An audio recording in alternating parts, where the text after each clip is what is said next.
में RCM complete कर लिए थे। आरसीएम में एक छोटा सा बात बाकी रह गया था बोलना, कुछ इंपॉर्टेंट बातें हैं छोटी छोटी जो हमको आपको आरसीएम में बोलनी है। जैसे बोला है recipient is exempted category then by supplier always. देखो आरसीएम एप्लीकेबल है कि रिसिपिएंट टैक्स देगा, लेकिन अगर रिसिपिएंट एग्जम्प्टेड फ्रॉम टैक्स वाला कैटेगरी को बिलोंग करता है तो ऑलवेज सप्लायर को जीएसटी देना पड़ेगा। इसका मतलब ये नहीं कि कोई जीएसटी नहीं देगा। जिसको गुड्स मिल रहा है वो एग्जम्प्टेड है फ्रॉम टैक्स, उसको टैक्स नहीं देना है, तो फिर सप्लायर अंडर आरसीएम जीएसटी देगा। ठीक है। If anyone doing outward under RCM is exempted from registration, but if few RCM and few normal, then need to be registered. अगर हम RCM अगर हम गुड्स सेल परचेज कर रहे हैं और जनरली हम एग्जम्प्टेड वाला गुड्स में या मेरा 20 लाख से कम टर्नओवर है तो हमको रजिस्ट्रेशन नहीं लेना। लेकिन अगर मेरा कुछ गुड्स आरसीएम कैटेगरी का है और कुछ गुड्स का जो कुछ सर्विसेज आरसीएम कैटेगरी का है और कुछ सर्विसेज का जो हम काम कर रहे हैं वो नॉर्मल कैटेगरी का है, तो फिर हमको रजिस्ट्रेशन लेना पड़ेगा। अगर मेरा कुछ गुड्स आरसीएम कैटेगरी का है और कुछ गुड्स नॉर्मल कैटेगरी का, फिर अगर हम 20 लाख के नीचे भी टर्नओवर करता है तो भी हमको रजिस्ट्रेशन लेना पड़ेगा। ठीक है। और अगर हम रजिस्ट्रेशन नहीं लेंगे तो हम आईटीसी क्लेम नहीं कर पाएंगे। अगर फिर भी आप रजिस्ट्रेशन नहीं लेते हो, क्योंकि आईटीसी क्लेम करने के लिए एक सिंपल रूल है, आपको रजिस्टर्ड होना पड़ेगा। ठीक है। तो ये आपने दो इंपॉर्टेंट बात पढ़े आरसीएम में कि अगर एग्जेम्प्टेड है कोई एक पार्टी तो फिर अगर आरसीएम के केस में रिसिपिएंट को जीएसटी देना है, लेकिन अगर recipient he exempted from GST है तो फिर सप्लायर को जीएसटी देना पड़ेगा, तब आरसीएम नहीं आता ही। और दूसरा इंपॉर्टेंट बात, अगर आपको आईटीसी क्लेम करना है तो आपको रजिस्ट्रेशन लेना पड़ेगा। अब एक यहाँ क्वेश्चन है, ये एग्जाम में थ्योरेटिकली अगर आए तो लिखने लायक है, merits and demerits of GST. क्या क्या जीएसटी का फायदा और क्या क्या जीएसटी का नुकसान। सबसे पहले बात, गवर्नमेंट को क्या मेरिट है। सर पहला फायदा है गवर्नमेंट को कि यूनिफाइड एक सिस्टम आ गया, एक सिस्टम में सब कुछ आ गया। दूसरा फायदा है गवर्नमेंट को कि वो सारे लॉ को मर्ज करके एक लॉ बना दिया जो कि अब रेस्ट ऑफ द वर्ल्ड के साथ कंपेयर करने में इजी होता है। नंबर 3, आपके मार्केट को बूस्ट मिला, आपका सेल बढ़ा, क्योंकि 10 रकम का टैक्स हट गया तो अब गुड्स का वैल्यू क्या हो गया, कम, तो आपका सेल इंप्रूव हुआ। बूस्ट टू एक्सपोर्ट, इंडिया में गुड्स का प्राइस कम हुआ तो एक्सपोर्टर को भी इजी हो गया, अब वो भी इजीली माल बेच पा रहे। इंक्रीज इन रेवेन्यू, गवर्नमेंट का जीएसटी कलेक्शन जब से जीएसटी आया तब से लेकर अब तक हर साल बढ़ा ही है, तो गवर्नमेंट का जीएसटी कलेक्शन भी इम्प्रूव हो गया। लेस एडमिनिस्ट्रेशन कॉस्ट, 3-4 डिपार्टमेंट का, custom department, GST department, custom department, VAT department, sales tax department, service tax department, excise department, तो इतना स्टाफ भी रखना पड़ता था। अब वो सब खत्म हो गया तो आपका एडमिन कॉस्ट कम हो गया और आपका गवर्नमेंट का बेटर कंट्रोल एंड चेक आ गया। गवर्नमेंट चेकिंग करने में ईजी होगा चीज़ों को, क्योंकि एक ही रूल है जीएसटी, 10 रकम का रूल ही नहीं है, तो गवर्नमेंट को भी कंपनीज पे या बिजनेस पे कंट्रोल करना ईजी होगा। बिजनेसमैन को क्या फायदा है, मल्टीपल टैक्स के झमेले से वो बच गया। कैस्केडिंग इफेक्ट हट गया। कैस्केडिंग इफेक्ट क्या होता है, टैक्स ऑन टैक्स। जैसे कि एग्जांपल देते हैं, वैट विद इन बंगाल एक प्रोडक्ट को मान लो 12%, अब हम बंगाल का एक पार्टी से खरीद के लाया, उसको 12% वैट देकर आया, और वही गुड्स को जब हम दूसरे स्टेट में माल बेचता था तो सेल टैक्स लग जाता था, मान लो वो भी 5%, तो हमको 12 + 5 17% टैक्स देना पड़ेगा गुड्स के ऊपर। और वो जो 5% कैलकुलेट होगा ना, मान लो एक एग्जांपल ले रहे हैं, 1 लाख का एक गुड्स खरीद के लाया, उस पर 12% वैट है, तो गुड्स का कीमत कितना हो गया, 1,12,000। अब 5% जो सेल टैक्स लगेगा वो 1,12 पे लगेगा, मतलब 12,000 जो वैट है उस पर भी सेल टैक्स लगेगा, टैक्स के ऊपर भी टैक्स लगेगा, जो कि जीएसटी में खत्म है। तो जब जीएसटी में आपको इनपुट एडजस्टमेंट मिल जाते हैं तो आपका वो झमेला खत्म हो। इसके अलावा क्या है, बेटर ट्रांसपेरेंसी आ गया। अब आपको भी 10 डॉक्यूमेंट जमा नहीं करना है, पैट का अलग, सेल टैक्स का अलग, तो क्या हो गया, चीजें क्लियर नजर आती है, कोई चोरी करने का स्कोप कम हो जाता है। रिड्यूस मल्टीपल कॉम्प्लेक्सिटी, आपको अलग अलग जगह पे अलग अलग रूल था, उतना रूल भी याद रखो कि वैट का रूल क्या है, सेल टैक्स का रूल क्या है, तो वो रूल्स रेगुलेशंस कम हो गया। ऑडिट का बर्डन कम हो गया, क्योंकि पहले वैट का ऑडिट का अलग नियम था, आपका सेल टैक्स का ऑडिट का अलग रूल था, वो सब झमेला खत्म हो गया। अब आपका अगर 5 करोड़ के नीचे टर्नओवर है तो आपको जीएसटी में कोई ऑडिट नहीं करा, तो आप उस झमेले से बच गए। मिटिगेटिंग डबल टैक्स, हम तो अभी बोला ही, एक गुड्स के ऊपर वैट भी लग जा रहा है, सेल टैक्स भी लग जा रहा है, तो डबल टैक्स लगने से बच गए। तो ये सब एक बिजनेसमैन को फायदा हुआ। और आखिरी है, एक कंज्यूमर को क्या बेनिफिट है, टैक्स रिजीम सिंपल हो गया। पहले दुकानदार भी तुमको बेवकूफ बना देते हैं, सर इस पे इतना % वैट है, इस पे इतना % सेल टैक्स है, इतना % सर्विस टैक्स लगेगा, रेस्टोरेंट में खाना खा रहे हैं, तो आपको भी पता नहीं चलता था किसका क्या रूल है, आपको भी लगता था हाँ भाई सभी लगे। लेकिन अब जीएसटी आ गया तो आपका टैक्स रिजीम सिंपल हो गया, प्राइसेस कम हो गए सामान के, यूनिफॉर्म प्राइस हो गया। पहले राजस्थान में वैट अलग था, बंगाल में अलग, तो सेम आइटम का राजस्थान में वैल्यू अलग हो जाता था, बंगाल में अलग। अब वो झमेला नहीं है, क्योंकि पूरे इंडिया में एक प्रोडक्ट पे एक ही वैट का रेट, जीएसटी का रेट है, आपका यूनिफॉर्मिटी आ गया प्राइस में। और बेटर प्राइस अंडरस्टैंडिंग आ गया, प्राइस का समझ में भी इजी हो गया। पहले 10 चीज ऐड होता था तो आपको समझ में भी नहीं आता था किस पे क्या कैलकुलेट होते, लेकिन अब आपको प्राइस समझना इजी है कि गुड्स का जो दाम है सेल प्राइस, अब उस पर डायरेक्ट इतना % जीएसटी कैलकुलेट हो जाएगा, आपको समझना इजी होगी। तो ये सब आपको बेनिफिट है। सर डिमेरिट क्या है जीएसटी का, एक तो इंस्टेबिलिटी, जीएसटी के रूल में इतना चेंजेस आते हैं हर महीना कि बिजनेसमैन परेशान हो जाए कि भाई पिछला बार तो ये नियम था, अब नया ये ऐड हो गया, अब नया ये ऐड हो गया, हर बार नया नया ऐड हो गया। अभी कल परसों जीएसटी में नया चीज ऐड हुआ, रिवर्सल ऑफ आरसीए, एक नया कंसेप्ट कोई ऐड किया है, तो लोगों को, बिजनेसमैन को बड़ा दिक्कत होता है। हाई रेट्स, कुछ कुछ प्रोडक्ट पे जीएसटी का रेट वैट के मुकाबले बहुत हाई है। कुछ कुछ प्रोडक्ट ऐसा है जिन पे मान लो वैट 2% था, 1% था, 5% था, अब उस पर जीएसटी 12%, तो रेट हाई होगी। जैसे कपड़ा पे जब जीएसटी आया था ना, सबसे ज्यादा झमेला हुआ तो सूरत का क्लोथ मार्केट, क्यों, क्योंकि कपड़ा पे वैट नहीं था, लेकिन कपड़ा पे जीएसटी लग गया, तो वो लोग बहुत परेशान हुए, वो लोग बहुत उसका अगेंस्ट गए, लेकिन अल्टीमेटली हुआ कुछ नहीं भाई applicable. GST destination based tax है, जहाँ सामान पहुंचेगा वो स्टेट गवर्नमेंट जीएसटी उसके जेब में जाएगा, ये भी बन गया सर, क्योंकि जो सामान बेच रहा है जो स्टेट, वो बोल रहा है मेरा रेवेन्यू कम हो रहा है। एग्जम्पशन था ही नहीं, मोटा मोटी जीएसटी से बहुत कम लोगों को छूट है, बहुत कम प्रोडक्ट है जिसपे जीएसटी नहीं लगता है, तो सब प्रोडक्ट पे जीएसटी लग गया। बहुत सारा फॉर्म से जॉब कब हो गया, पहले था महीना में 3 रिटर्न लगाना पड़ता था जब जीएसटी आया था। GSTR1 सेल के लिए, GSTR2 परचेज के लिए एंड GSTR3 दोनों को फिर एडजस्ट करके फाइनल टैक्स पेमेंट के लिए, तो हर महीना 3 रिटर्न, तो साल का 36 और ऊपर से साल का एनुअल रिटर्न 37 रिटर्न हो गया था जीएसटी।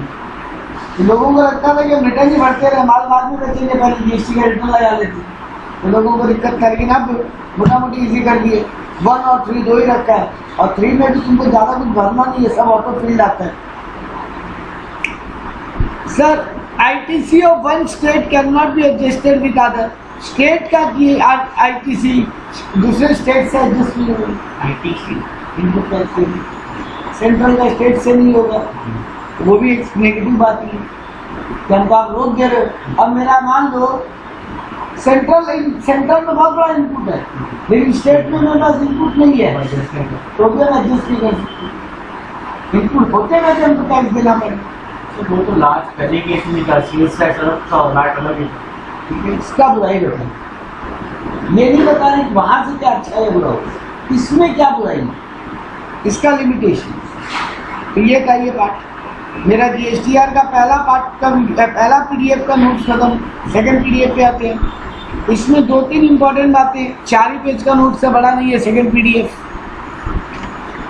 एक छोटा सा टॉपिक है, थ्योरेटिकल टॉपिक है 1-2 आज, और फिर एक बहुत बड़ा प्रैक्टिकल टॉपिक आएगा आज के लिए। पहले छोटा थ्योरेटिकल टॉपिक क्या है, जीएसपी एंड एएसपी। अब ये क्या होता है, जीएसटी सुविधा प्रोवाइडर और एप्लीकेशन सर्विस प्रोवाइडर, इस पे शॉर्ट नोट आता है एग्जाम में। जीएसपी और एएसपी, जीएसटी सुविधा प्रोवाइडर और application service provider. Government software जब बनाया, जिस पर हम लोग जाके काम करते हैं पोर्टल पे, उसको 2 कैटेगरी में डिवाइड किया। एक जीएसपी, यानी GSP develop application to use by tax payer to interact with the GST and in ASP help GST preparing application support. GSP क्या करता है, एक टैक्स पेयर को पोर्टल के साथ इंटरेक्ट करने में मदद करते हैं। मतलब ऐसा इजीनेस किया कि जीएसटी का जो पोर्टल है, हम उस पर कैसे लॉगिन करके इजीली काम करते हैं। तो जीएसपी एक सॉफ्टवेयर है जो टैक्स पेयर को जीएसटी के नेटवर्क के साथ इजीली कनेक्ट करने में, हम लॉगिन आईडी पासवर्ड मारा, लॉगिन करके डिटेल भर दिया, बाकी काम सॉफ्टवेयर संभाल लिया। और एएसपी क्या है, एएसपी जो है वो ये सॉफ्टवेयर है जो गवर्नमेंट उस जीएसटी नेटवर्क को जब यूज करता है, मतलब जीएसटीएन नेटवर्क को सपोर्ट सर्विस देता है। जीएसटीएन क्या था, लास्ट क्लास पढ़े थे, वो पोर्टल जिसका हम लोग डेटा भरते हैं, उसमें जब कोई प्रॉब्लम आए, उसमें जब कोई इश्यूज आए, तो उसको सपोर्ट सर्विस देता है एएसपी। तो 2 सॉफ्टवेयर बनाए गए, जीएसपी और एएसपी।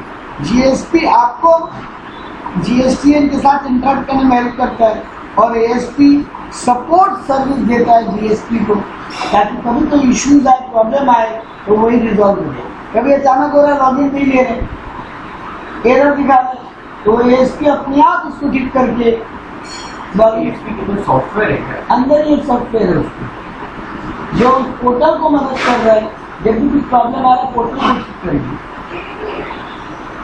क्लियर है ये बात। ASP helps in mainly in collecting raw data of taxpayer and converting into GST data। तो तुम जो डेटा भरते हो, तुम तो डेटा भरती है जीएसटी के पोर्टल पे, उसको वो कंप्यूटर का कोडिंग लैंग्वेज में कन्वर्ट करके वहां पे ले जाने का काम कौन करता है, ये तुम तो डेटा भरती है, उसको बाइनरी अवतार ये सब में कन्वर्ट करके कौन लेके जाता है, ASP। एक छोटा सा टॉपिक है, rounding off tax. Sir GST को राउंडिंग ऑफ कर सकते हैं क्या? हाँ, आपको टू नियरेस्ट ऑफ रुपी में राउंड ऑफ करना पड़ेगा। मतलब अगर मेरा जीएसटी आ रहा है 2750 रुपया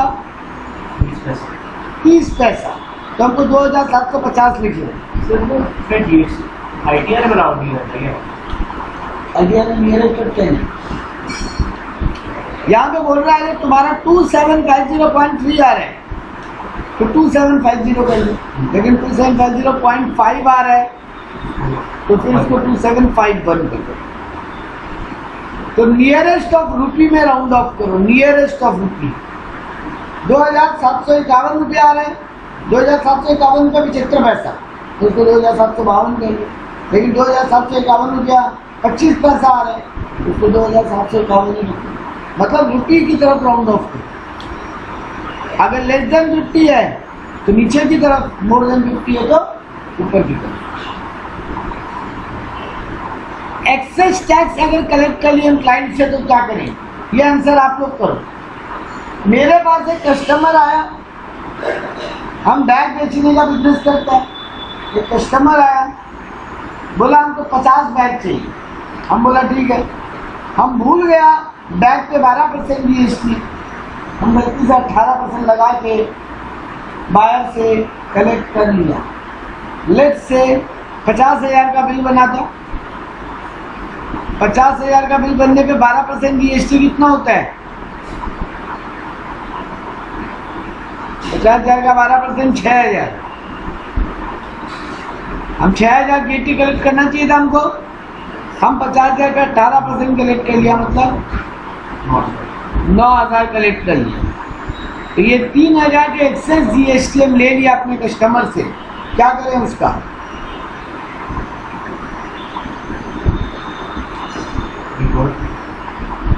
कस्टमर को वापस नहीं, गवर्नमेंट। यस हम कस्टमर से कलेक्ट कर लिया एक्स्ट्रा। सिद्धार्थ मेरी दुकान में आया, 50,000 का बिल बना था, हमको सिद्धार्थ से 6,000 जीएसटी देना चाहिए था, 56,000। हम सिद्धार्थ से 56 की जगह 59,000 कलेक्ट कर लिए। ये 3,000 का एक्स्ट्रा जीएसटी सिद्धार्थ से लिया है, हमको उसका क्या करना चाहिए? वैष्णवी आप बोल रहे थे, बोलो।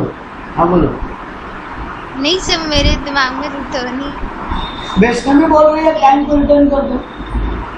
मान लो सिद्धार्थ मेरा जान पहचान का क्लाइंट नहीं है, अचानक एक रैंडम क्लाइंट दुकान में माल ले रही है, कैसे करेंगे? तो रिटर्न कहाँ से करें उसको?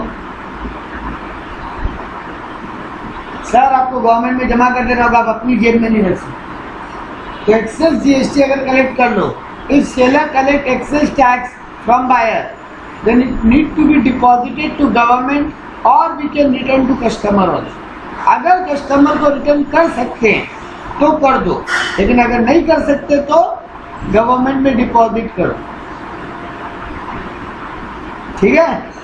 सिद्धार्थ मेरा रेगुलर कस्टमर है। हाँ बोलो। सर मैं पूछ रही थी सर, फिर गवर्नमेंट उसका क्या करेगा? गवर्नमेंट अपने पास रख के हो जाएगा, आ जाएगा गवर्नमेंट उसको। इसमें बहुत लफड़ा है, डिक्लेरेशन वगैरह देना पड़ता है, एक्सेस टैक्स कलेक्टेड, फिर एक हाँ फॉर्म तो वहाँ फॉर्म कुछ नहीं है आजकल, तो रिटर्न बैंक करेगा ना, वही ऑप्शन देता है। वो एक्सेस टैक्स कलेक्ट करके अपना वो तुम जमा दे दो गवर्नमेंट उसको। हाँ अगर वो जो मेरे से बाहर खरीद के गया बेटा, अगर वो भी जीएसटी में रजिस्टर्ड है तो उतना बेनिफिट क्लेम कर लेगा। हाँ लेकिन अगर वो सर अनरजिस्टर्ड बाहर है तो नॉर्मल कस्टमर है, नॉर्मल हाउस होल्ड कस्टमर है, तब वो भूल गया, उसकी जेब से गया, उसके लॉस, गवर्नमेंट उसको रख के अपने पास रख लेगा, ठीक है? तो ये था दो छोटा छोटा टॉपिक। Yes sir. अब आते हैं आज के बड़े टॉपिक पे, definition of goods and definition of supply. Goods का डेफिनेशन तो बहुत कुछ नहीं है, बहुत बड़ा बात नहीं है, 2-4 लाइन का काम का बात है, टॉपिक खत्म है। लेकिन बहुत बड़ा डेफिनेशन है सप्लाई का, और बहुत कुछ है उसके अंदर बोलिए। जीएसटी बेटा कब लगता है? सप्लाई पे लगता है, सेल पे नहीं। ये बात पहले अपने आप को याद दिलाना कि जीएसटी सेल पे नहीं, जीएसटी सप्लाई पे लगता है। तो सप्लाई का मतलब बहुत कुछ है गवर्नमेंट के लिए, सिर्फ बेच देना मतलब सप्लाई नहीं, और भी बहुत कुछ सप्लाई। तो वहाँ कब जीएसटी लगेगा कब नहीं लगेगा वो जाने। तो सर पहले छोटा वाला डेफिनेशन खत्म कर लीजिए। गुड्स, गुड्स किसको बोला?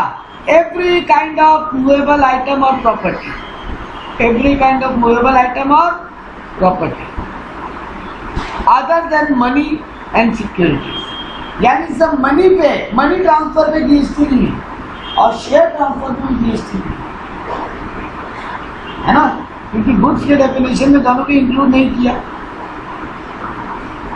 उसके अलावा सबको यस सर। गुड्स बोला, इसके अलावा सबको गुड्स बोला। मनी ट्रांसफर क्या होता है? डॉलर को पाउंड में कन्वर्ट करना, डॉलर को रुपया में कन्वर्ट करना, नहीं ये लगता है जीएसटी में। सर कन्वर्जन रेट में जीएसटी नहीं लगता है? नहीं लगता। तो यहाँ पर सिंपल बात, गुड्स का डेफिनेशन क्या याद करोगे? सब मूवेबल आइटम होना चाहिए, मूवेबल। तो सर इमूवेबल पे कुछ जीएसटी नहीं लगता, हम तो ये तो नहीं बोला किसी गुड्स पे ही जीएसटी सीधी। जनरली इंडिया में मूवेबल आइटम पे जीएसटी, इमूवेबल प्रॉपर्टी में जब आप फ्लैट या कोई बिल्डिंग,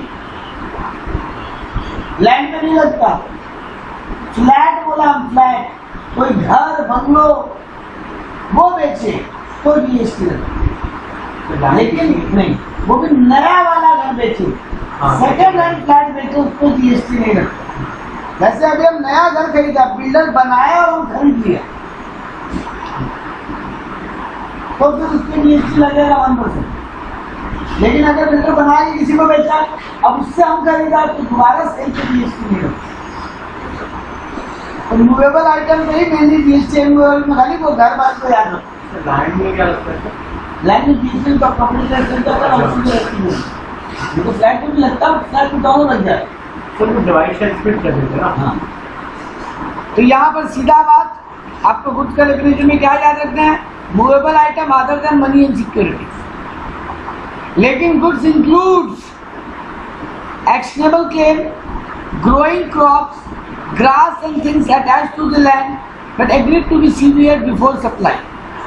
देखो अभी हिसाब से तुम क्या करे, गुड्स किसको बोलते हैं? मूवेबल आइटम को।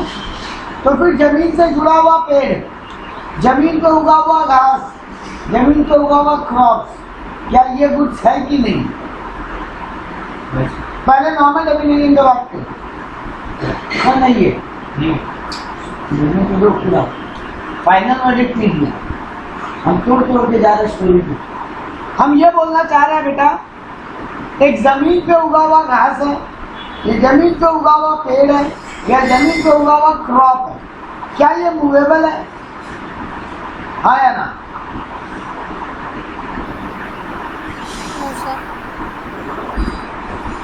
अंकिता, क्या ये मूवेबल है? क्या ये अपने आप ले जा सकते हैं? मूवेबल का मतलब क्या होता है? ले जा सकते, क्या ये जाएगा जमीन से जुड़ा हुआ एक वहां तक पहुंचेंगे बेटा। पहले सिंपल करो, ये मूवेबल है, नॉर्मली नहीं। लेकिन डेफिनेशन में इसीलिए अलग से इंक्लूड करके बोला कि अगर हम ये एग्री कर रहे हैं कि हम इसको काट के तुमको बेचेगा या काट के तुमको सप्लाई करेगा, तब फिर ये मूवेबल बन सकता है। तो फिर ये भी गुड्स के डेफिनेशन में है। तो गुड्स के डेफिनेशन में क्या आएगा? Actionable claim, growing crops, grass and things attached to the land. अगर उसको काट के बेचा जा सकता है तो दो चीज आएगा, actionable claim and grass crop, ये सब जमीन से जुड़ा हुआ है। या फिर क्या दो चीज नहीं आएगा? मनी और सिक्योरिटीज नहीं है। सब गुड्स का इतना डेफिनेशन है, बिल्कुल। तीन चीजों के गुड्स के डेफिनेशन से एक्सक्लूड किया। सर पहला तो इमूवेबल प्रॉपर्टी, सब तो ऊपर ही समझ में आ गया। जब ऊपर बोला गुड्स का डेफिनेशन में मूवेबल प्रॉपर्टी आता है, तो इमूवेबल नहीं आती। इसके अलावा लेकिन दो आइटम याद रखने लायक। सर ऊपर मनी एंड सिक्योरिटी भी आप बोल दिए थे, तो एक और आइटम बचा जिसको गुड्स के डेफिनेशन से बाहर कर, इलेक्ट्रिसिटी। सर इलेक्ट्रिसिटी तो मूवेबल आइटम है या नहीं है? है या नहीं है? Yes sir. कैसे?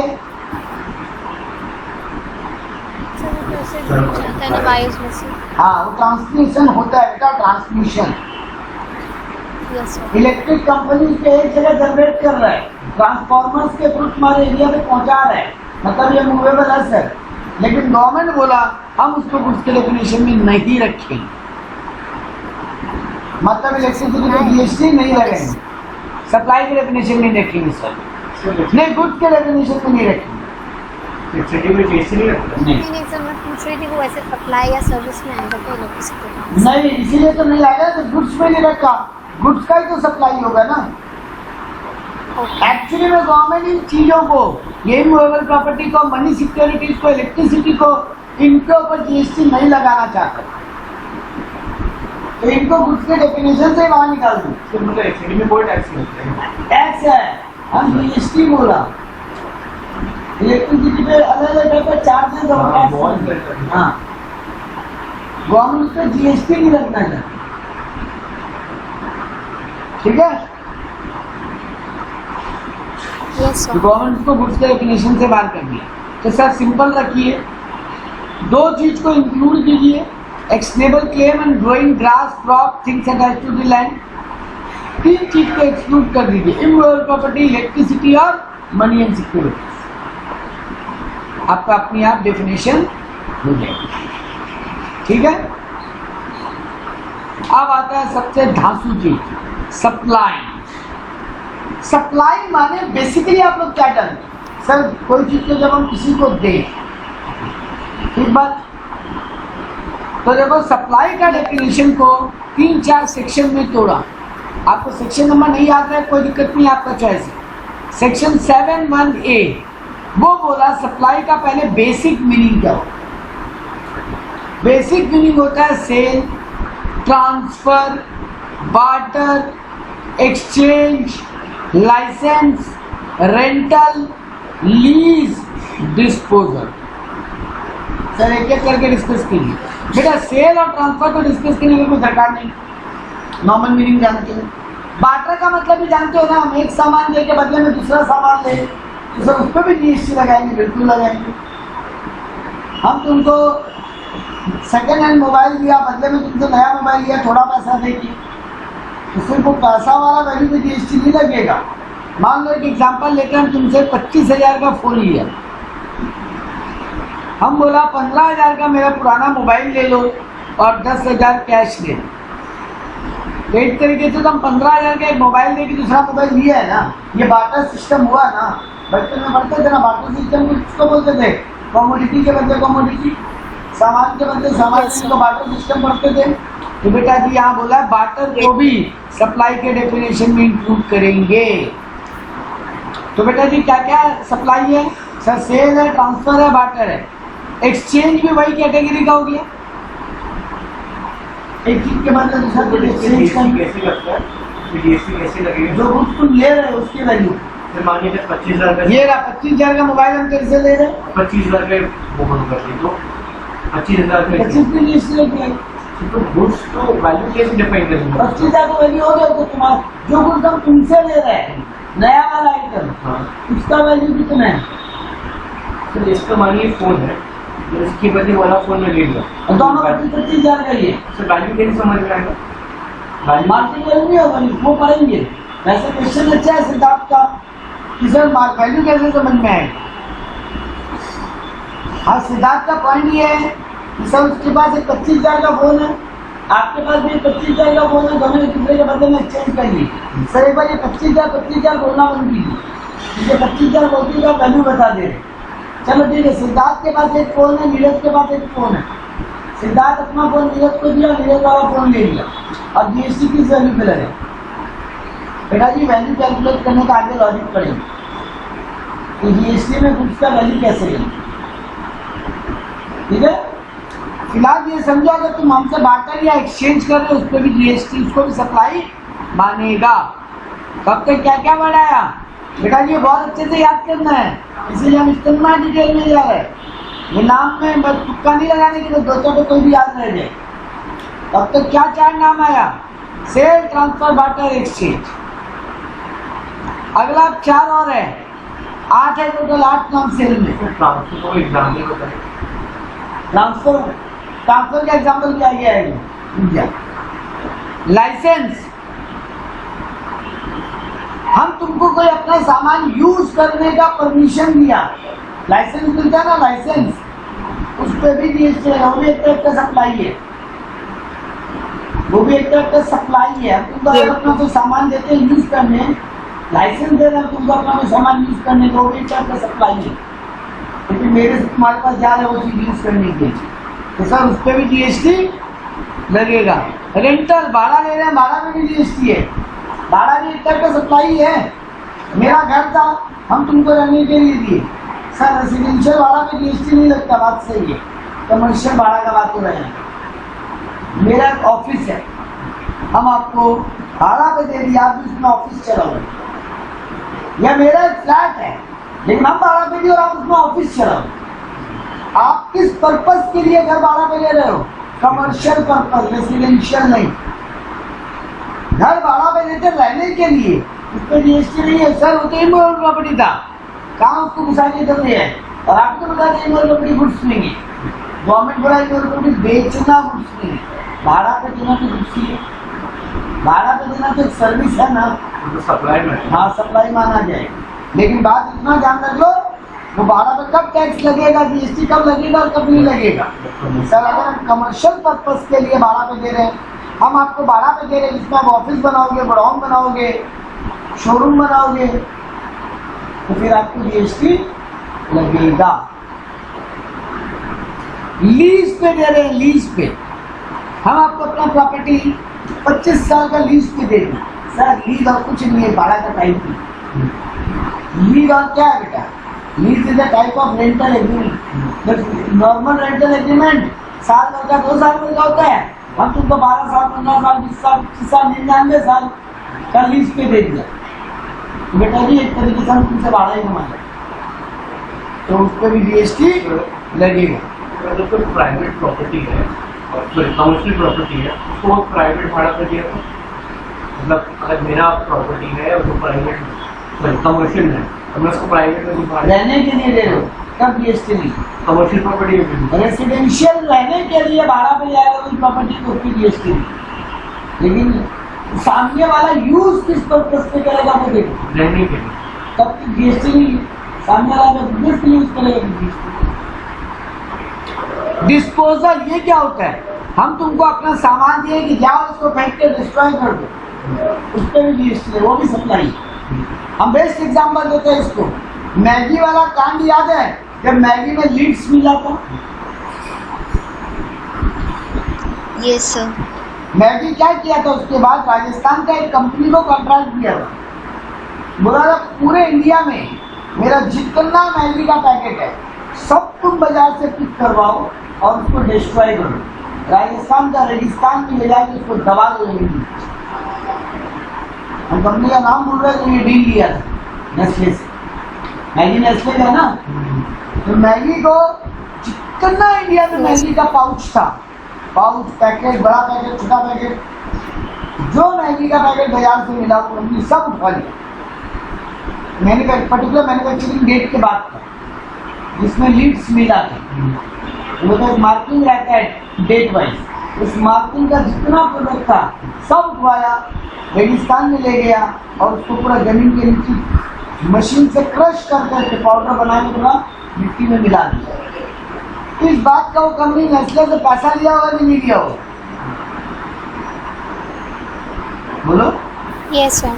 तो बेटा जी ये भी एक टाइप का सप्लाई है, उस पर भी जीएसटी लगेगी। अगर हम आपको एक मशीन दे मेरा पुराना, हम बोले मशीन को ले जाके डिस्ट्रॉय कर दो और आप डिस्ट्रॉय करने का भी पैसा कमा रहे हो मेरे से, तो वो सप्लाई माना जाएगा। तो बेटा जी 8 वर्ड क्या है सप्लाई में? Sale, transfer, barter, exchange, licence, rental, lease, disposal. 8 item. लेकिन अब इन 8 के नीचे एक कॉमन बात लिखा हुआ है, for a consideration in course of business. हम पैसा ले रहे हैं ये सब करने का और वो भी नॉर्मल कोर्स ऑफ बिजनेस है, तभी जीएसटी लगेगा, तभी सप्लाई माना जाएगा। तो ये 8 चीजें अगर पैसा लेने के बदले में हो रही है और कंसिडरेशन से, पैसा नहीं कुछ बदले में लेने की, कंसिडरेशन में कहीं पैसा नहीं आता, लॉ में पढ़े आप कुछ भी बदले में मिले, समथिंग इन रिटर्न, कंसिडरेशन का डेफिनेशन। तो बदले में कुछ भी मिल रहा है तो अगर ये सब 8 काम करने का और वो मेरा नॉर्मल कोर्स ऑफ बिजनेस में हो रहा है तो जीएसटी लगेगा। यानी सर आप सिद्धार्थ का फोन लिया और सिद्धार्थ को अपना फोन दे दे, उस पर जीएसटी नहीं लगेगा क्योंकि ऑर्डिनरी कोर्स ऑफ बिजनेस नहीं है। सर कंसिडरेशन तो है, आपके मोबाइल के बदले में सिद्धार्थ का मोबाइल मिला, हाँ कंसिडरेशन। लेकिन आप खाली यहाँ पे कंसिडरेशन बोला है क्या? एक पॉइंट हम तो बोला in the course of business भी होना चाहिए। क्या ये मोबाइल सिद्धार्थ का मोबाइल लेना और मेरा मोबाइल देना, क्या ये मेरा ऑर्डिनरी कोर्स ऑफ बिजनेस है? सही है तो बिजनेस है, इसको जीएसटी, इसको सप्लाई नहीं मानेंगे। नहीं मानेंगे। तो ये था सेक्शन 7(1)(a)। तो सर अब तक यही बात समझ में आया कि हम कोई सप्लाई करें जिसके बदले में कुछ हमको मिल रहा है और वो ऑर्डिनरी कोर्स ऑफ बिजनेस में है तो जीएसटी लगेगा, सप्लाई माना जाएगा। सेक्शन 7(1)(b) क्या बोला? सेक्शन 7(1)(b) बोला use of service not for furtherance of business shall also be treated as supply. अगर हम कंसिडरेशन के बदले में ले रहे हैं, हम आपको 2 बेस्ट एग्जांपल देता है, आपको बहुत बढ़िया समझ में आएगा। मान लो मेरी बेटी फौरन चलेगी आज से 20 साल के बाद, या चलो आज ही 20 साल की है और वो फॉरेन चले गए।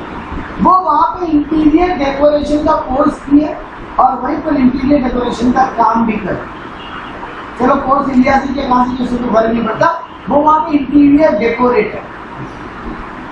वो कहाँ चली गई, मान लो यूएस चले गई, यूएस में वो इंटीरियर डेकोरेटर।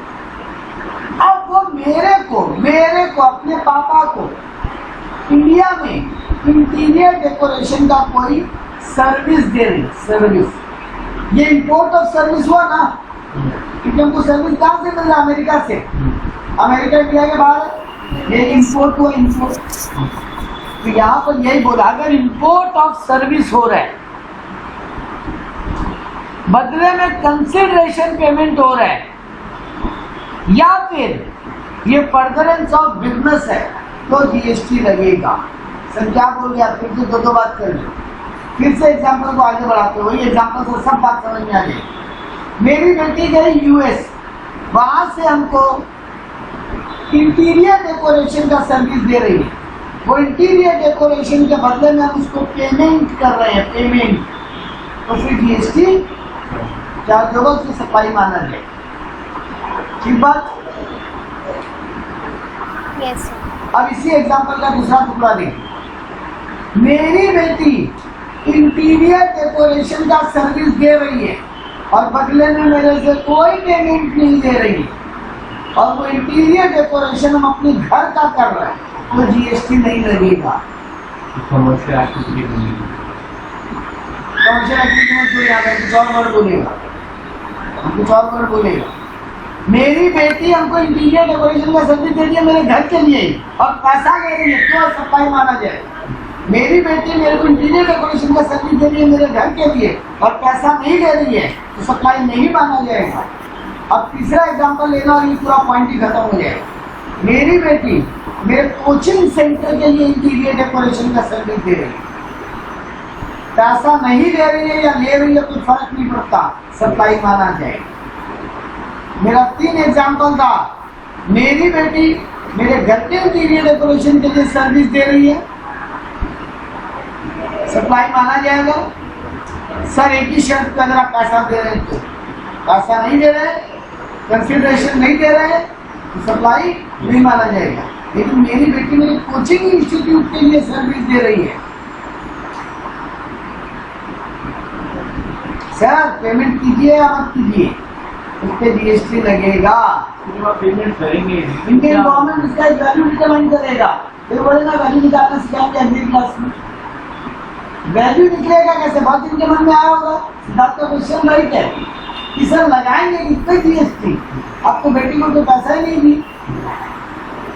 किसी वैल्यू के ऊपर जीएसटी लगता है ना, सेल वैल्यू के ऊपर, गुड्स का दाम के ऊपर, सर्विस का दाम के ऊपर।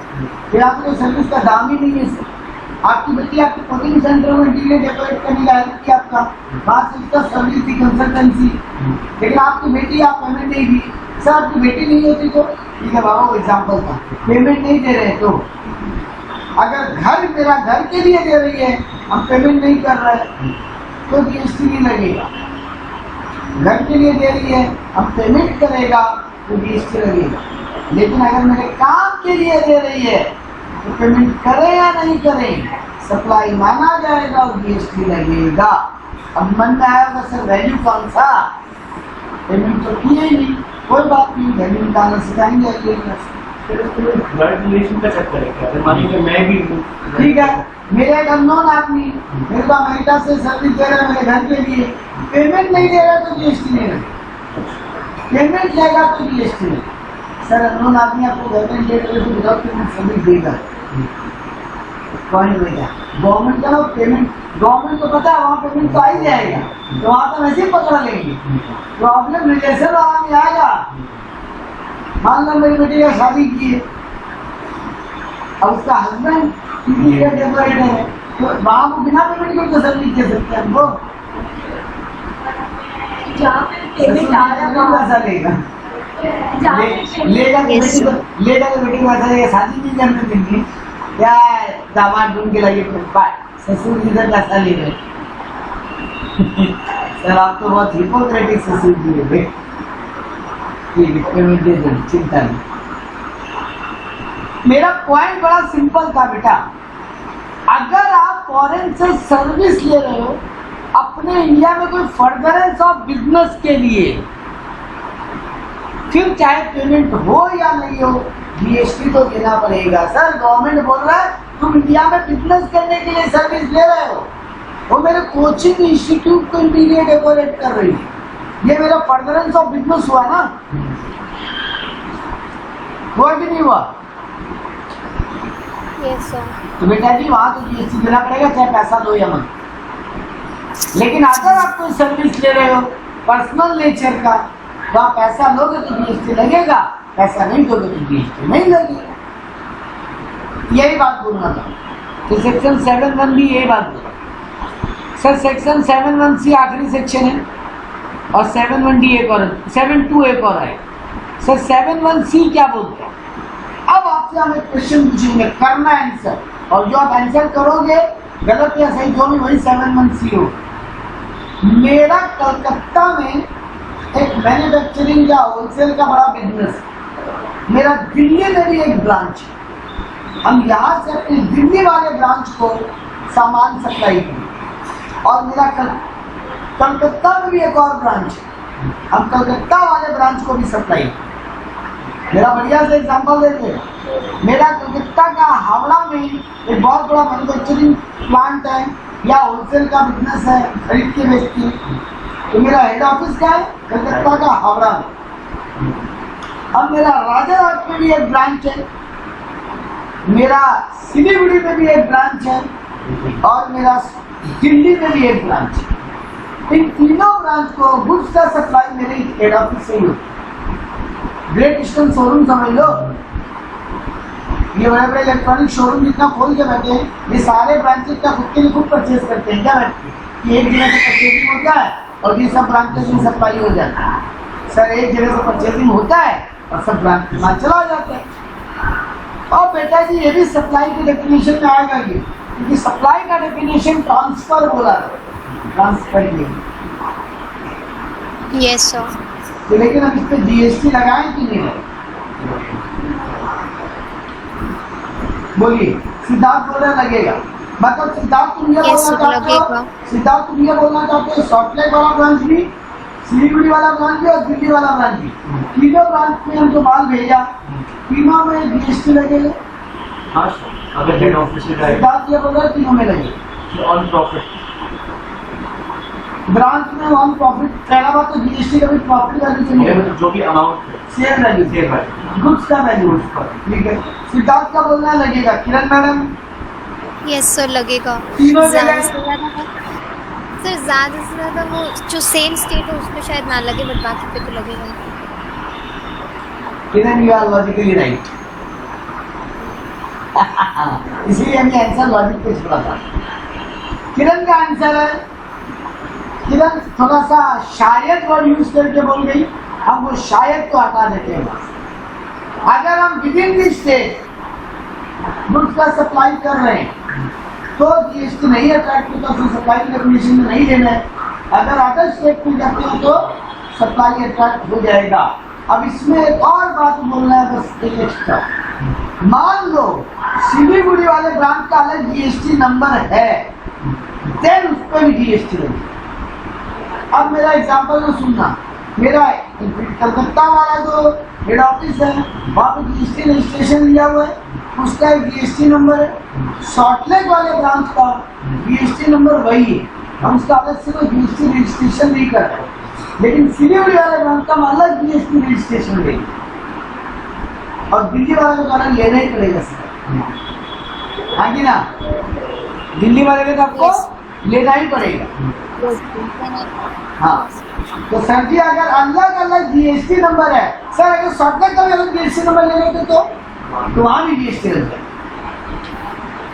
तो अब आपका वाला बात तो किरण थोड़ा मॉडिफाइड लैंग्वेज में बोले, सर सेम जीएसटी नंबर में माल सप्लाई हो रहे हैं, आपका 2 यूनिट है, 2 ऑफिसेज है, दोनों एक ही जीएसटी नंबर के अंदर रजिस्टर्ड है, तो फिर जीएसटी अट्रैक्ट नहीं होगा, सप्लाई नहीं माना जाएगा। लेकिन अगर सर आपका जो दूसरा वाला यूनिट में माल भेज रहे हैं उसका दूसरा जीएसटी नंबर है, वहां पर जीएसटी अप्लाई हो जाएगा, उसको सप्लाई के डेफिनेशन में लेना पड़ेगा। सर अभी ऐसा कोई रूल आया है कि पटना में या भुवनेश्वर में मान लो हेड ऑफिस यहाँ पर है और सबका जीएसटी नंबर एक ही कर सकते हैं? वो अलग कैटेगरी नहीं सकता, जीएसटी नंबर एक नहीं कर सकता, उसको इनपुट टैक्स प्रोवाइडर बोलते हैं, अलग केस कॉपी का उन लोग का अलग।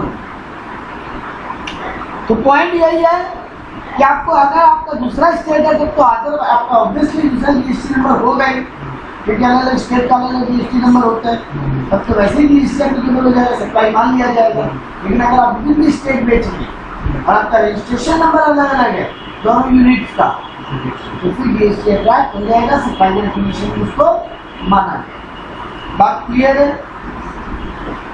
यस तो ये को यहाँ पे क्या बोला, बिजनेस एसेट रिमूव,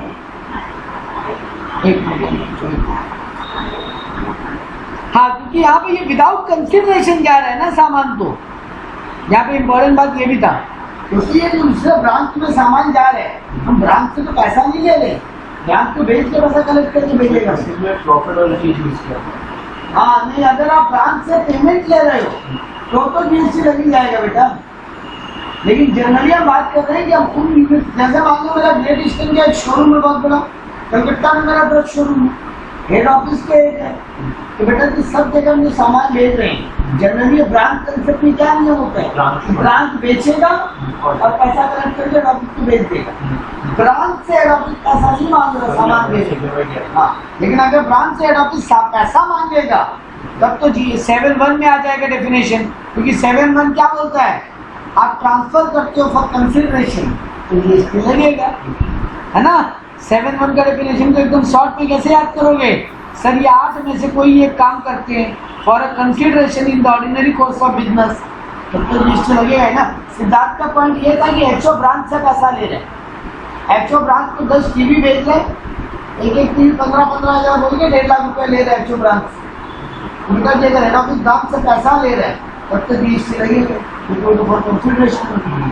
यहाँ बात हो रहा है other than consideration, other than consideration चीज है, मानिए हेड ऑफिस है वो टीवी 12 लाख में परचेज करा और फिर ब्रांच को 15 लाख में, और फिर ब्रांच आके 20 लाख में बेचा, ब्रांच को 15 लाख ले रहा है तो ब्रांच को देंगे वो पहले बेचने के पहले सर जो भी क्रेडिट पर है, कैश क्रेडिट के बाद में सेल बिल रेस कर रहा है क्या, तो क्लियर है ये पॉइंट सबको कि एक यूनिट दूसरे यूनिट को विदाउट कंसिडरेशन सामान ट्रांसफर करे तो उस पर जीएसटी एप्लीकेबल नहीं होगा, उसको ट्रांसफर के डेफिनेशन में नहीं है, लेकिन सर वो एक ही जीएसटी नंबर के अंदर रजिस्टर्ड होना चाहिए, ठीक है। यस अब छोटा छोटा 2-3 पॉइंट है और फिर सेक्शन 7(2) करके आज का क्लास रुक सकते। हम बिजनेस एसेट को रिमूव कर रहे हैं आफ्टर यूज, हम एक मशीन खरीदा, हम यूज कर लिया और हम उसको रिमूव कर रहे हैं बिना पैसे के किसी को दे दे रहे। एक मशीन देख के लाया, 5 साल यूज किया, अब वो मशीन का हालत खराब था, हमको नया लाना ही था, कि कोई हमसे मांगा, अब उसको बिना पैसे के दे दिया, क्या उस पर जीएसटी लगेगा?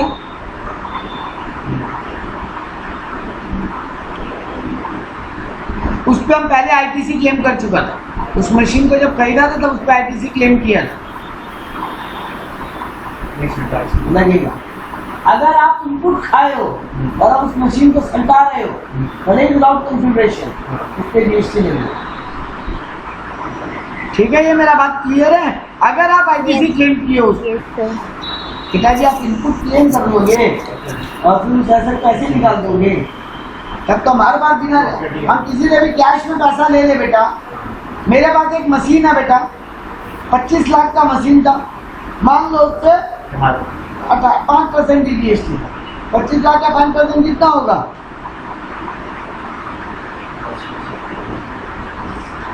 1,25,000। यस सर, 1,25,000 का आईटीसी क्लेम कर लिया बैठे बैठे। अब वो मशीन हम मान लो 25 लाख का मशीन 12 लाख में सकता है, लेकिन हम उस पार्टी को बोला देख भाई अकाउंट में पैसा मत दे, कैश में दे दे, और दिखा दिया मशीन तो हम फ्री में ही दे दिए। डिपार्टमेंट बोलेगा तुम फ्री में ही दिया होगा, हम तुमसे आर्ग्यूमेंट नहीं करना चाहते, बट तुम जीएसटी हमको दे दो। किस वैल्यू पे बेटा? वैल्यू कैलकुलेट करना सीखेंगे, अगले क्लास में कल।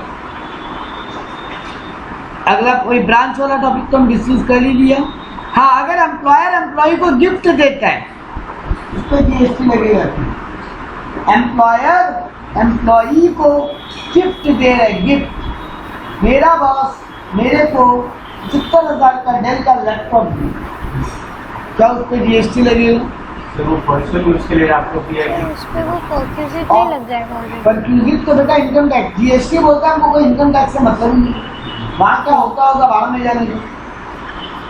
सर तब लगेगा। हाँ, 50,000 के ऊपर का अगर गिफ्ट होगा तो उस पर जीएसटी अट्रैक्ट होगा। ये बात याद रखने लायक है। 50,000 रुपए के ऊपर अगर एम्प्लॉयर एम्प्लॉय को गिफ्ट देगा उस पर जीएसटी लगेगा। ठीक है। प्रिंसिपल अगर एजेंट को गुड ट्रांसफर कर रहे हैं, किरण मेरे कंपनी का एजेंसी लेके रखी है, हम सैमसंग कंपनी है, या हम आशीर्वाद आटा है, या हम टाटा अन्नपूर्ण है। किरण मेरी कंपनी का एजेंसी लेके रखी है, एजेंसी। हम प्रिंसिपल है, वो मेरी एजेंट है, वो मेरा आगे माल बिकवाती है। उसको गुड ट्रांसफर करने में जीएसटी लगेगा? लगेगा। जनरली नहीं, लेकिन अगर दोनों का अलग अलग जीएसटी नंबर है तो लगे। ठीक है सर, जनरली एजेंट और प्रिंसिपल का अलग जीएसटी नंबर होता ही है। ठीक है। ट्रांसफर बाय, सिमिलरली उल्टा transfer by agent to principal, reverse में भी लग जाएगा। सर ये तो गलत बात हो रहा है ना, आप इतना, अरे बेटे तो कुछ नहीं, वो पार्टी इनपुट भी तो क्लेम कर लेगा जब बेचेगा तब। अगर जीएसटी लगे तो वो टेंशन का चार्ज नहीं है हमको। अगर मान लो हम दिल्ली वाला ब्रांच को माल भेज रहे, वाला पैसा भी नहीं है, जीएसटी भी लग गया, ये तो हम गवर्नमेंट को चार्ज आने नहीं देंगे। फिर वो ब्रांच आगे माल बेचेगा, फिर जीएसटी दे देगा। सर एग्रीकुट तो कितनी बार जीएसटी लगवाएंगे? अरे बेटा कोई बात नहीं, ब्रांच बाद में उसके इनपुट में एडजस्ट कर लेगा। ठीक है ना, तो टेंशन नहीं है। बट गवर्नमेंट बोलना क्या चाह रहा है ना, बहुत दिन क्या करता है ना बेटा, बदमाशी करता है। हमको दिल्ली का एक पार्टी को माल बेचना था, ठीक है, हम क्या किया, आपको दिल्ली वाले ब्रांच को माल भेज दिया। अब अगर मान लो गवर्नमेंट इसकी जीएसटी नहीं लगा रहा होता, ब्रांच माल भेज रहे हैं, नहीं लगाया जीएसटी में, पैसा तो ले रहे हैं, और वो अंदर के अंदर उधर कैश में माल निकाल दें। सर इन ट्रांसपोर्ट में पकड़ा गया तो, इन ट्रांसपोर्ट में पकड़ा गया तो दिल्ली से दिल्ली वही करने पे कैसे पकड़ा गया? नहीं, कलकत्ता से दिल्ली। इसीलिए तो गवर्नमेंट यहाँ जीएसटी लगा दिया। हम बोले जीएसटी अगर नहीं लगाता तो, अच्छा okay. Calcutta to Delhi branch transfer में अगर जीएसटी नहीं लगाता तो गवर्नमेंट देख रहा था यहाँ चोरी चकारी का स्कोप बढ़ जाए, कैश का वो धंधा चालू हो जाए। तो गवर्नमेंट वो चोरी चकारी का काम ही रोकना चाहता। हम मान लो ये बोला मैंने दिल्ली ब्रांच का माल लिया और वही टीवी खराब होकर डिस्ट्रॉय हो गई, और उधर मेरा दिल्ली ब्रांच अंदर ही अंदर कैश में माल लिया, लो पूरा ही जीएसटी का ढिला गया। ये भी तो होता ही होगा तब वो क्यों है? बट गवर्नमेंट यहाँ पे क्या किया, ब्रांच आईडी से नहीं खाता अगर डिस्ट्रॉय हो जाए तो। ये अब अगर हमको वो जीएसटी बचाना तो सही गारंटी बताना पड़ेगा। गवर्नमेंट बोला ब्रांच को माल बेचो, जीएसटी दे दो, भेजो, सॉरी बेचो भेजो, जीएसटी दे दो। बाद में जब ब्रांच बेचेगा तो इनपुट क्लेम कर लेना, मना थोड़ी नहीं। गवर्नमेंट भी अपने आप को सेफ रखना चाहता था और कुछ नहीं। ठीक है। आखिरी सेक्शन 7(2), सर कहाँ जीएसटी सप्लाई नहीं माना जाएगा? सेक्शन 7(2) बोलता है कौन कौन सा आइटम को सप्लाई नहीं मानेंगे, यानी सप्लाई का एक्सेप्शन क्या क्या होगा। सर एम्प्लॉयर एम्प्लॉय का जो सर्विस होता है उस पर जीएसटी नहीं लगेगा, उसको सप्लाई नहीं मानते। ये तो अपने डे 1 से बात कर रहे हैं बेटा, सैलरी वेजेस की जीएसटी नहीं लगती। एम्प्लॉयर एम्प्लॉय को कोई सर्विस दे उस पर जीएसटी नहीं लगेगा, उसको सप्लाई नहीं मानेंगे। आप कोर्ट में केस, कोर्ट आपको सर्विस नहीं दे रही है एक तरीके से, आप केस लड़े, केस किए कोर्ट में किसी के ऊपर, हिसाब से कोर्ट आपको केस सॉल्व करके दे रहा है, तो एक तरीके से कोर्ट आपको सर्विस ही तो दे रहा है बेटा। हाँ जी ना,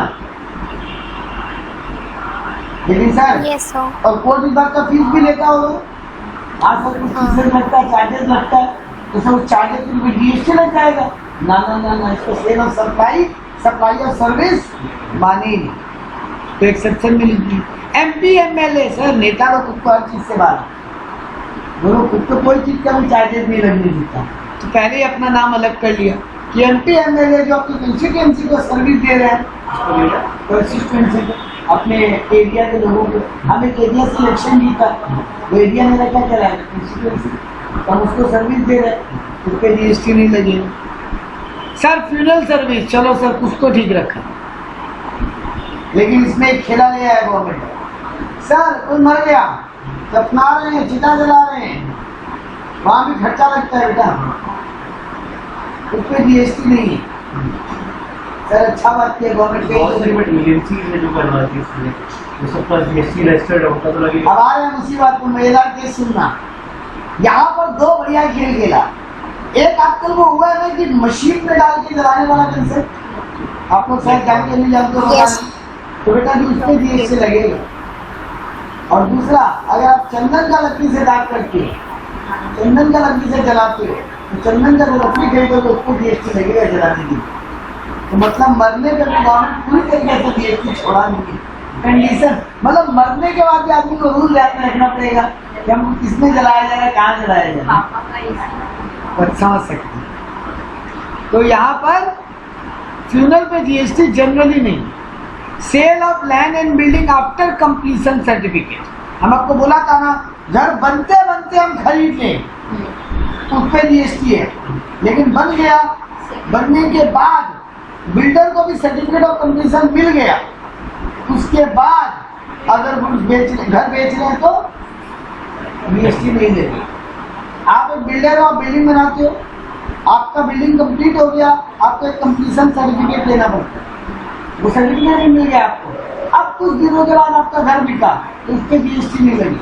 तो कंप्लीशन सर्टिफिकेट में तो उसमें जीएसटी लग चुका होता है। नहीं, जीएसटी लगता ही नहीं, अच्छा, वो सेकंड हैंड सेल मान लिया जाए। सर इधर से फिर तभी नहीं चाहिए। हाँ तो लेना चाहिए, लेकिन बिल्डर क्या रेट चल जाएगा, बिल्डिंग बनते बनते बुकिंग ले लेता है। सर जो पहले बिल्डर, एक एग्जांपल दे रहे, एक बिल्डर 6 फ्लैट का एक बिल्डिंग बना रहे, 3 तल्ले का एक बिल्डिंग बना रहे और एक फ्लोर में 2 फ्लैट है। कोई बिल्डर इतना वेट नहीं करेगा कि 6 फ्लैट पूरा बन के रेडी हो जाए, कंप्लीशन सर्टिफिकेट मिल जाए, उसके बाद कस्टमर ढूंढ के बेचे। मतलब से बात कर लेगा कि आप ओरली बात वाला कहानी अलग हो गया, बट अगर थोड़ा भी पैसा ले लिया है कहानी अलग। तो पॉइंट इतना ही है sir, second hand land building पे नहीं है, नया लैंड एंड बिल्डिंग पे है, ऐसे यार। Transaction merely of actionable claim other than lottery betting वगैरह पे लगेगा, इनके अलावा कोई भी एक्शनेबल क्लेम है उस पर जीएसटी नहीं लगेगा। तो पीछे पड़े थे ना कि एक्शनेबल क्लेम को जीएसटी में इंक्लूड किया गया है। तो गवर्नमेंट ये बोलना चाहता है लॉटरी टिकट खरीदो, तो कहीं पे जाए कैसीनो में गैम्बलिंग बेटिंग खेलो, घोड़ा दौड़ पे पैसा लगाओ, कैमल रेस पे पैसा लगाओ, तो भैया जी जीएसटी लगेगा। उसके अलावा तुम कोई भी टाइप का अगर एक्शनेबल क्लेम करते हो, ये एक्शनेबल क्लेम क्या होता है, एनीबॉडी कैन टेल मी? बहुत बार ये वर्ड आते हैं,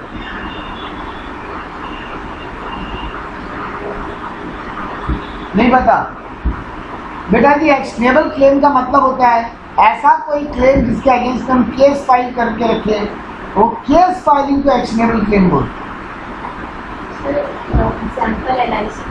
एग्जाम्पल LIC का क्लेम, एग्जाम्पल परफेक्ट भी है LIC का क्लेम। केस हो गया, हम मेरा कोई पर्सन है फैमिली का, या मेरा एज ऑफ मैच्योरिटी आ चुका है, अब मेरे को LIC से पैसा लेना है, वो रिलीज नहीं कर वो रिलीज नहीं कर रहा, तो हम केस करेंगे ना। कोर्ट केस नहीं करेंगे, केस होगा, कोर्ट केस में केस नहीं। तो कौन सा केस होता है? ये भी केस है, LIC में डॉक्यूमेंट फाइल करके लॉयर के थ्रू कि मेरा क्लेम बनता है, वो लोग आगे चेक करता है, क्लेम देता है, उसका एक्शनेबल क्लेम बोलते। एग्जाम्पल में सुनना आप सबको ही, आखिरी 5 मिनट का क्लास है आज का। मान लो LIC में मेरा मैच्योरिटी पॉलिसी होगी, LIC मेरे को पेमेंट दे नहीं रहे, तो हमको उस मैटर पे डॉक्यूमेंट जमा करना, किसी लॉयर के थ्रू कोई डॉक्यूमेंट फाइल करवाना, एक तरीके से हमको क्लेम के लिए एक्शन लेना पड़ेगा ना। क्लेम के लिए एक्शन, उसको बोलते हैं एक्शनेबल। कोई मेरा पार्टी या पैसा नहीं दे रहा है, कोर्ट केस किया, वो भी एक एक्शनेबल क्लेम। ये सब एक्शनेबल क्लेम का एग्जाम्पल है। एक्शनेबल क्लेम को सप्लाई नहीं माना लेकिन गैम्बलिंग बेटिंग ये सब तो सप्लाई मानो। इसके अलावा कुछ, हम नॉन टैक्सेबल टेरिटरी से, हम नॉन टैक्सेबल टेरिटरी में सामान बेच रहे हैं। आप भी ऐसा एरिया में बिजनेस करते हो जो टैक्सेबिलिटी में नहीं आता, नॉन टैक्सेबल एरिया, और हम भी ऐसे बिजनेस में काम करते हैं जहाँ पे नॉन टैक्सेबल है। वो non taxable to non taxable तो सप्लाई नहीं माना जाएगा। बस इतना ही था इसके अंदर, सप्लाई खत्म। ठीक है, सप्लाई का आपके एग्जाम में केस स्टडी बनता है, बहुत सारे हम लोग करें।